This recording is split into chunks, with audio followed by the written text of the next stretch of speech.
Não, mas esqueça, vocês eles estão falando traição. É traição, é assim, eles estão traindo o próprio povo. E, inclusive o primeiro-ministro falou em fazer um presídio agora especial numa ilha pra mandar a galera que está, os agitadores pra lá. Eles estão quase criando uma Guantánamo para os próprios ingleses, né? Essa esquerda woke, ela fala manso, mas ela é esquerda ainda. Então, não, nós somos diferentes. Aqui, ó, esse post que aí que o Coisa colocou é real. Um cara assim, ó, postou um comentário considerado racista no Facebook, 15 semanas na prisão. O outro vendeu adesivos anti-imigração, 24 meses na prisão. Repetidamente uma garota de 12 anos, 100 horas de trabalho comunitário sem ser prisão. Vários casos eu conheço na Suécia de, não, mas esse imigrante não tá entendendo as nossas leis, e apenas vamos... É uma traição com o próprio... O que vocês estão assistindo na Europa é uma traição com o próprio povo. Aliás, é o tema da revista Valete desse mês. Galera, ó, aqui a gente sabe que no News, tá? Se entrar 5 clubes, eu sorteio um congresso. Então, todo mundo que entrar no clube vai receber a novíssima Valete, edição especialíssima. A edição com a maior tiragem feita na história. Linda. E assim... Júnior, você acha que é o melhor conteúdo já feito da Valete ou não? É o melhor conteúdo já feito da Valete. Eu li e fiquei... Eu fiquei muito puto. Eu comecei até a prestar mais atenção do que está acontecendo na Inglaterra. Há um tempo atrás eu até falei em live com você, eu estava operando a live, eu falei que, dane-se, ema, eles que se virem, eu não sou europeu. Mas depois vendo isso eu falei, não, cara, a terra de Tolkien, de Sir Arthur Conan Doyle, eu ainda acredito que o sangue inglês vai ferver em algum momento, porque assim, eles são ingleses, eles tiveram o maior império do mundo durante o quê? Uns 200 anos? Claro, foram pelo menos 200 anos. Assim, pelo menos uns 100 anos. Eu não duvido muito, inclusive Estados Unidos, assim, os caras... O homem branco ocidental é muito brabo. Ele tá domado agora. É um animal violento. E esse cara tá sendo humilhado. Tá sendo humilhado, massacrado, traído pela própria mulher. É complicado, porque é o seguinte... Eu acredito em uma sociedade de tolerância, eu acredito no convívio dos diferentes. O Brasil é uma grande experiência. Os próprios Estados Unidos, se resolvessem problemas de racismo, seria uma grande experiência. Agora os caras estão enfiando gente do mundo inteiro de uma vez só, não é uma minoria, eles estão transformando em maioria. Cara, em Portugal, é 180 mil imigrantes naturalizados por ano. Em 2 anos, 360 mil. Em 3 anos, 540 mil. Naturalizados, só os que não foram naturalizados. Sabe quantos portugueses nascem? 90 mil. Então, assim, é óbvio que, assim, é uma loucura. Isso é uma loucura. É óbvio que vai dar merda. Um cara sai da Somália ou do Paquistão com uma cultura completamente diferente, tribal. Culturas tribais. Não entende nada do que tá acontecendo, não sabe o que é valor do direito humano, não sabe o que é o convívio com o diferente, não sabe nada. Aí você, vai lotando essas pessoas. Ai, que bonito, mas vai ter uma loja de kebab aqui. Vocês estão maluco? O europeu tá maluco. Tá maluco. Só que o europeu sempre foi frouxo em tratar dos temas. A última vez que eu estive na Suécia, eu conversei com alguns amigos, eu já tava no MBL, e conversei com amigos suecos que estavam lá. E lembro que um dos amigos, ele tinha uma namorada feminista.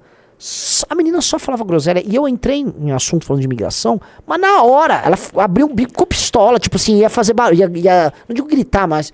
Falei, e aí o namorado, que era meu amigo, ficou com o maior medo, porque ela tava reprimindo ele. Eu falei, mas você é maluco, velho? Eu falei, vocês são... Que é isso? Mas eles vão se ferrar, né? E assim, o que tá acontecendo na Inglaterra é um alerta pros demais. Porque a galera tá percebendo, cara, eu perdi o meu país. Imagina o seguinte, galera, os refugiados venezuelanos vêm pra cá, começam a se tornar maioria, eu sei que é numericamente impossível, mas tô fazendo aqui uma brincadeira. E aí, do nada, esses caras começam a decidir eleições, esses caras começam a governar você, e, cara, você começa a ficar à mercê deles, e não tem como... Sim, é o que rolou lá. Com a diferença que, assim, nós somos latino-americanos e venezuelanos também, mesma religião, mesma matriz cultural, eles são mestiços como os brasileiros e tal. Ali não, chegou uma galera de outro lugar, com uma outra cultura, com uma outra perspectiva, óbvio que vai dar merda. Aí... lá volta distrital, e aí você começa a ter distritos deles. E se vê o histórico da Europa, eu não acho que eles vão perder a Europa, eu acho que em algum momento eles reconquistam, porque o histórico é esse. Mas, por exemplo, há quanto tempo demorou aí para Portugal e Espanha recuperarem? Eu discordo. Eu vejo a Inglaterra foi dominada pelos Danes lá, foi o Alfred depois de 200 anos que expulsou eles. Foi pelos Dênis, você chamou os dinamarqueses. Os dinamarqueses, né? Mas, É que eu assim, falo da linguagem da série. Sim, mas assim, eu vou dar um exemplo, porque eu vejo muitos europeus falando em exemplo da Reconquista. Não, porque os mouros tomaram a Península Ibérica e ficaram lá por séculos a fio, e demoraram séculos para eles serem expulsos. Eles só esqueceram de um detalhe. Os mouros se estabeleceram como uma elite sobre um povo. Os visigodos, quando eles tomaram a Espanha dos romanos, eles na verdade eles ficaram com a Espanha depois de uma série de invasões de vândalos, teve os suevos e tal, mas os visigodos estabeleceram, vamos dizer, o reinado deles ali. Os visigodos não representavam 3, 4% da população que morava na região da Espanha, entendeu? Isso a galera precisa entender, que tem muita confusão sobre isso. Os visigodos eram uma elite dirigente e não eram uma grande elite dirigente. Tinham problemas com a população. Então, os visigodos, que eram germânicos, né, Visigoth, né, significa godo do oeste. E o visi vem do latim, eu não sei, mas... Porque, assim, na Suécia, você tem uma região que chama Västra Götalands, que chama a Gotelândia do oeste. E você tem a Östra Götaland, que é a Gotelândia do leste. E você tem as tribos dos visigodos, que são os godos do oeste, e os ostrogodos, que são os godos do leste. Inclusive a Áustria chama... Muito godo. É muito godo. A Áustria chama Österreich, que quer dizer reino do leste. Öster quer dizer leste. E Páscoa, inclusive, é Easter, né? Enfim, coisas interessantes aí, mas assim, os visigodos eram um povo germânico, eles tomaram a Península Ibérica, mas eles eram uma elite dirigente. E os muçulmanos, quando eles tomaram a Espanha e fizeram a Al-Andalus, né, fizeram a Andaluzia ali, eles tomaram a região, eles também se estabeleceram como uma elite dirigente. E a elite visigótica se misturou com eles. Inclusive, depois de 2, 3 gerações, você pegava a lata, né, a cara da elite dirigente ali, os caras eram ruivo, que eles foram se misturando, a elite que era germânica se misturou com essa elite árabe. Só que não veio um monte de gente e saiu se misturando. Houve um pequeno percentual de miscigenação com essa galera, mas é um pequeno percentual, tá? O mais alto que tem é no sul de Portugal, que chega a 10, 11% de norte-africanos e árabes. Mas norte de Portugal, por exemplo, não chega a 1, 2% na composição. E na Espanha, do meio para cima, praticamente não tem. Então é muito pequena a presença genética que foi deixada por eles. Então, onde eu quero dizer? Eles não fizeram, vamos dizer, um repovoamento da Península Ibérica. A Península Ibérica, eles não foram, sei lá, igual é na França, que está passando de 10, 20, 30%. E a região de Londres, a maior parte da população não é inglesa. Então, uma coisa é você declarar uma guerra a uma elite dirigente e você expulsa os caras. E aí você fica com uma parte da população, virou cristã, se misturaram. Isso é uma coisa que a Reconquista fez. A outra é o seguinte, cara, daqui 30, 40 anos, tem muito mais imigrante do que inglês. Como é que você expulsa? Não é igual. Não é igual. Então, assim, os caras estão falando, é igual a Reconquista. Não é igual a Reconquista. Não é bem diferente da Reconquista. A Reconquista foi Pelágio das Astúrias. Os muçulmanos foram esmagando os cristãos lá pro norte. Pelágio das Astúrias, numa batalha que é a famosa Batalha de Covadonga. Eu visitei Covadonga, é um dos lugares mais lindos que eu já fui na minha vida. Cara, a Batalha de Covadonga, eu falo isso pra todo mundo que tá assistindo, isso é tudo interessantíssimo. Você que adora essas coisas. É uma coisa de Tolkien, é coisa de Senhor dos Anéis. Põe lá Santiago Covadonga. Tá?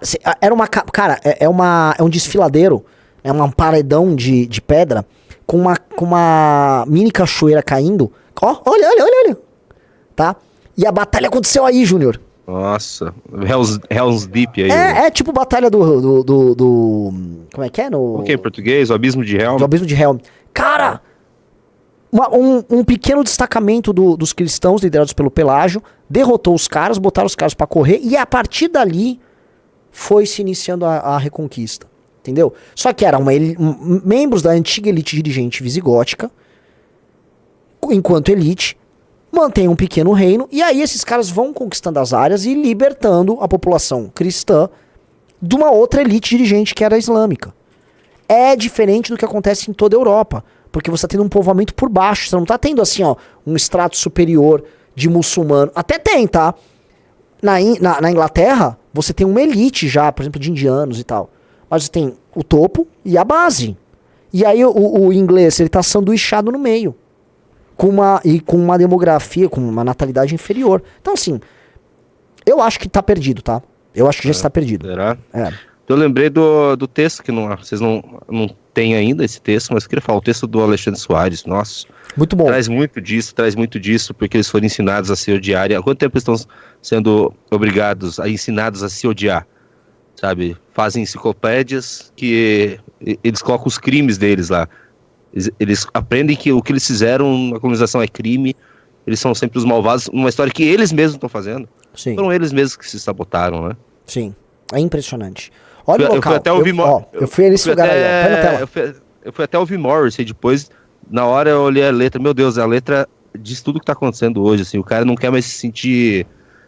ele não quer mais sentir vergonha de ser inglês e quer poder hastear a bandeira sem se preocupar com a traição dos Tories e dos Labours, sabe? Falei, caramba. Ou não ser racista. Mas acho que agora ferrou o Morrissey. O Morrissey, que sempre foi um esquerdola, agora ele virou extrema-direita até, né? Uhum.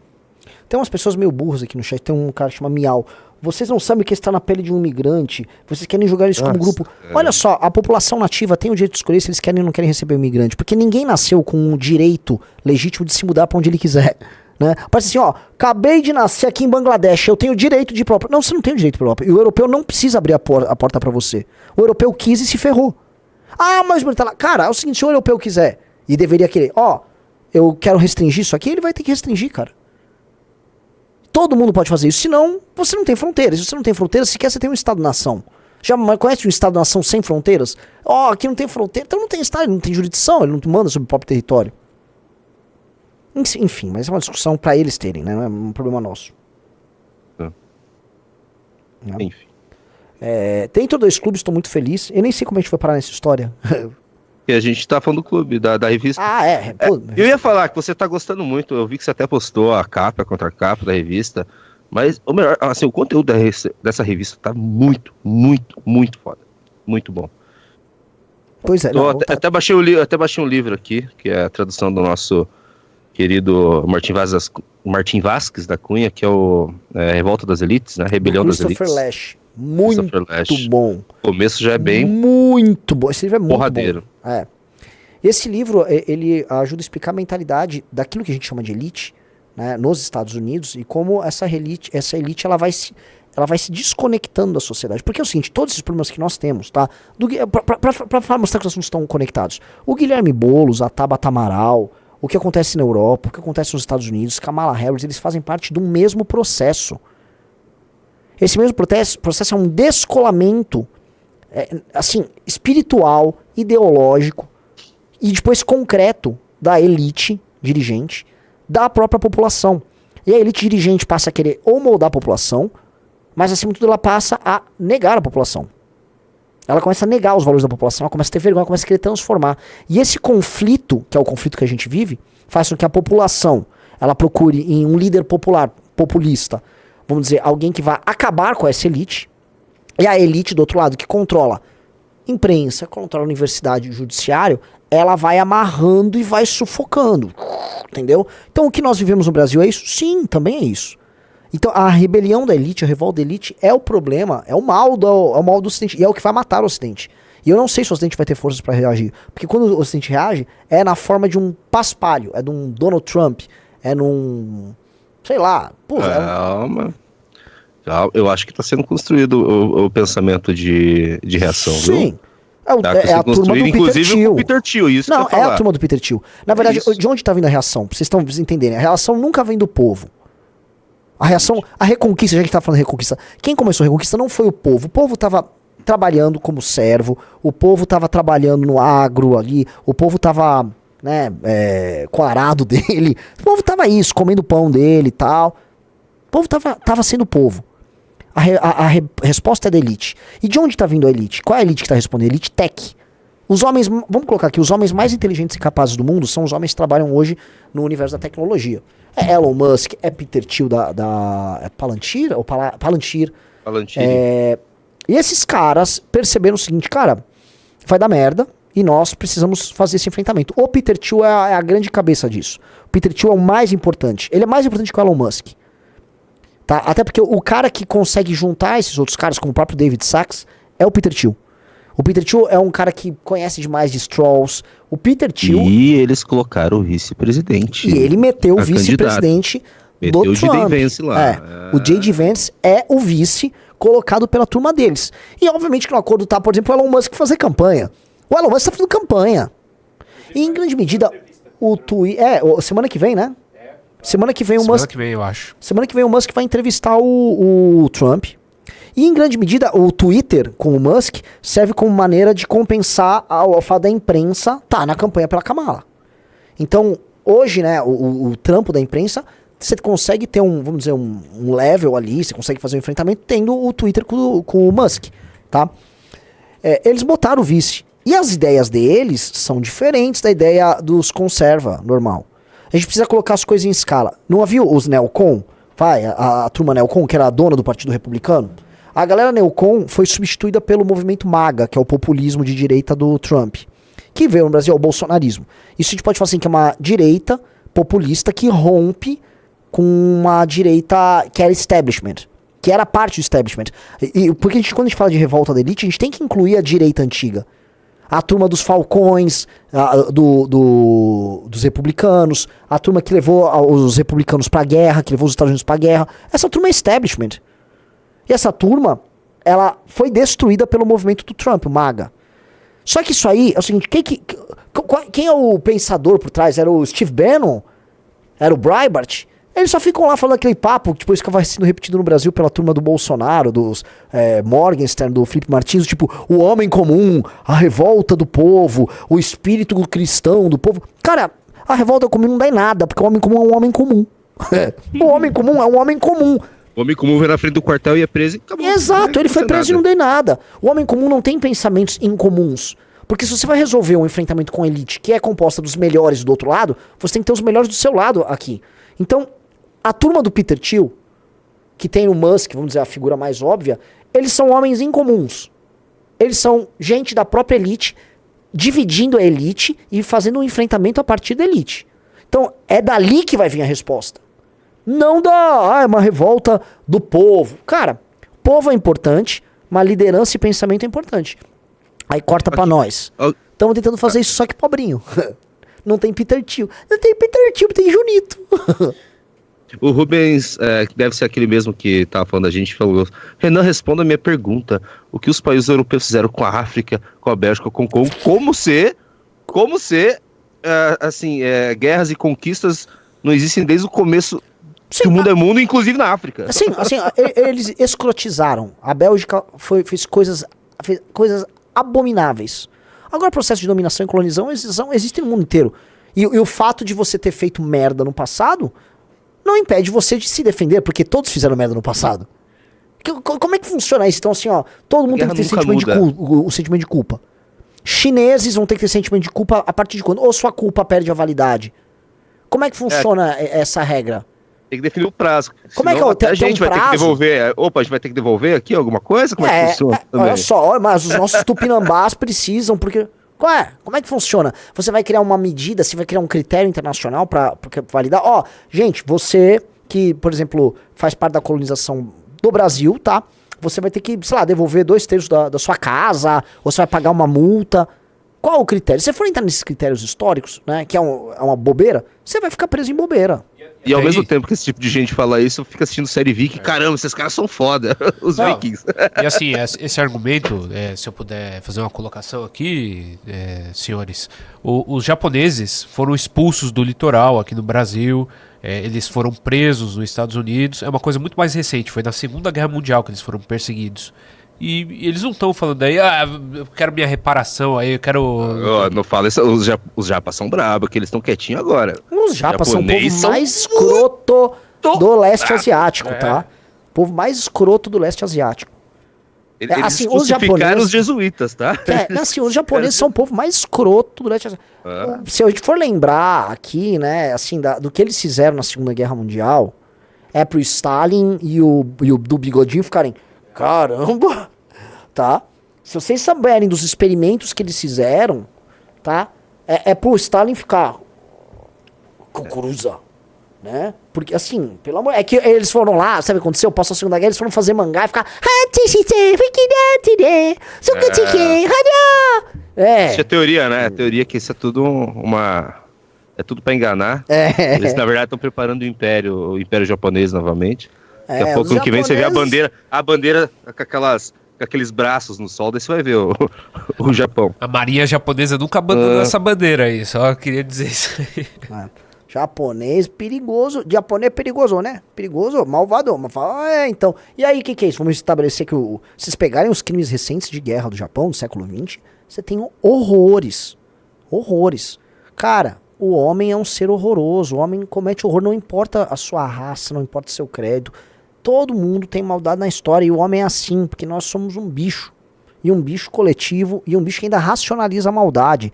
Tá? Basta ver por que as pessoas falam tanto do Holocausto. O Holocausto é uma coisa horrível porque foi criado, vamos dizer, protocolos, foi criada uma burocracia para a eliminação de pessoas. Tá? Então, ó, atenção, foi pro departamento disso, tá? Chegou 50 novos judeus, por favor, direcione. Tipo, eles tinham eficiência, tinham que cumprir prazo para colocar a pessoa no vagão, para ligar o negócio. Uma das coisas mais... Assim, o ser humano que mistura a racionalidade com a maldade pura, o ser humano consegue chegar em níveis de escrotidão que são incomparáveis. O que eu citei o Japão, o que os belgas fizeram no Congo, uma das coisas mais horrorosas foi no começo do século XX. A gente tem experiência, e eu posso pegar todas as experiências socialistas que a gente pode levantar também, todas as maldades feitas. Leiam um livro, já para meter esse socialista no meio, né? O Fim do Homem Soviético e o Arquipélago Gulag. 2 livros. O Fim do Homem Soviético é de uma escritora bielorrussa, e o Solzhenitsyn que escreve o Arquipélago Gulag. São 2 livros que vão te fazer mal. Você vai terminar eles mal. Mal. Às vezes você tá numa vibe ruim, não leia. Mas assim, o ser humano é escroto pra caramba. Deixa eu fazer uma provocação rapidinho antes de mudar de pauta, Renan Santos. Você acha que no Brasil a gente não tem esses conflitos étnicos e a gente consegue assimilar bem as culturas? Porque a gente não tem uma cultura, não tem uma história, a gente não ficou raízes? A nossa elite, no fim, ficou raízes no Brasil? E a partir do momento, se a gente conseguir construir um país, teremos esse tipo de... Eu acho que assim, a coisa no Brasil é muito... Como é que eu posso explicar? O branco americano, ele é muito racista, tá? E não é a mesma coisa no Brasil. Não é a mesma coisa no Brasil. As coisas dos Estados Unidos são tratadas em termos raciais até hoje. E eu vou dar um exemplo. Por exemplo, a Rebeca Andrade ganhou agora o ouro. Todo mundo comemorou. Todo mundo torceu por ela. Nos Estados Unidos não é assim. Não é igual. Não é assim. Eles dividem bastante as coisas. Entendeu? Aqui você consegue ter isso, que é uma coisa admirável dos brasileiros. É admirável. Lá não é assim. Lá, aqui é uma experiência diferente, mas eu não sei exatamente explicar o motivo. Eu sei que há na experiência brasileira algumas coisas muito legais. Agora que você falou rapidinho, eu vi uma postagem muito boa no Twitter sobre esse post da Rebeca.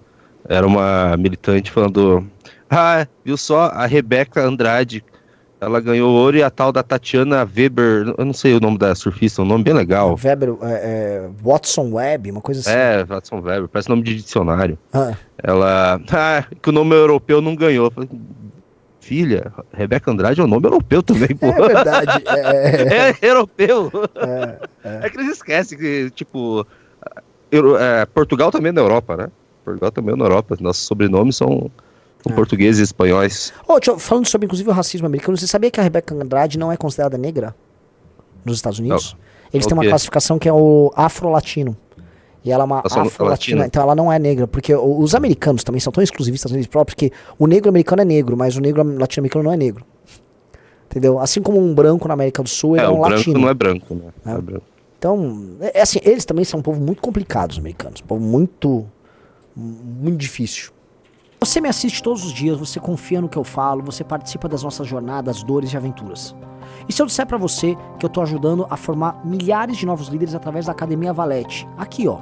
Você sabe que a Valete é onde eu ponho todo o nosso coração, é a nossa melhor produtora de conteúdo, que é justamente onde a gente escreve e pensa a teoria. E lá a gente resolveu formar uma nova geração de pensadores. Vem pra Valete aprender a falar, a escrever, a pensar, a ser um líder essencialmente, tá? Então, eu tô lá dando aula, o Arthur tá lá dando aula, o Kim tá lá dando aula. Então peço pra você, se você me assiste tanto, confie em mim. O valor é baixo, eu tô falando um valor bem baixo, porque o meu objetivo é formar o maior número de pessoas possível que entenda como lidar com esse mundo estranho de hoje em dia. Bora, Academia Valete, a tua casa, link na descrição.